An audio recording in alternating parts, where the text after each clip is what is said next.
sen eyni küçe ay yollar. Adın dilimde susur yine, kalbimde min suallar. Gülüşünde yer içime yakınsan ama uzak.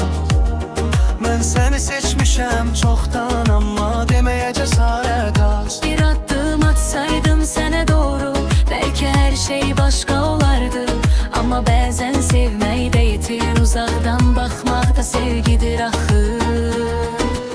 Ben seni uzaktan sevirem, adını demeden sessiz. Gözlerim her şeyi değil, dilim ise yine aciz. Ben seni uzaktan sevirem, karışmıram talihime. Belki bir gün yollar kesişer, indi bakıram kölgene.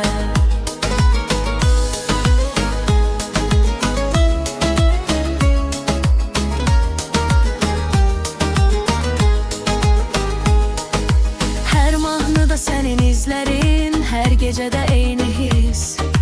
Yanındayım ama yok kimiyem, bu da sevginin bir növüş. Başkasına bakanda belə ürəyim səninlə qalır.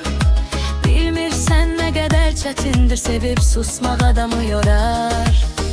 Eğer bir gün soruşsan, niye böyle bakırsan, cevabım hazır olacak ama gece olmasın zaman. Ben seni uzaktan sevirəm, bu da mənim həqiqətim. Sevmək üçün sahib olmaq lazım deyil, yeter ki ürəkdə yerin olsun.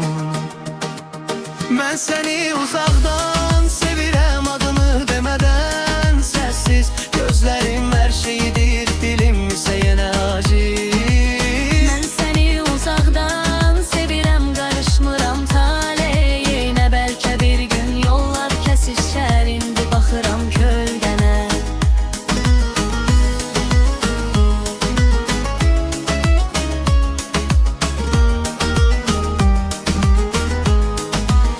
Ben seni Uzaktan sevirəm, adını demeden sessiz. gözlerim her şeyidir, dilim ise yine aciz. Ben seni uzaktan sevirəm, karışmıram talihine. Belki bir gün yollar kesişer, indi bakıram kölgene.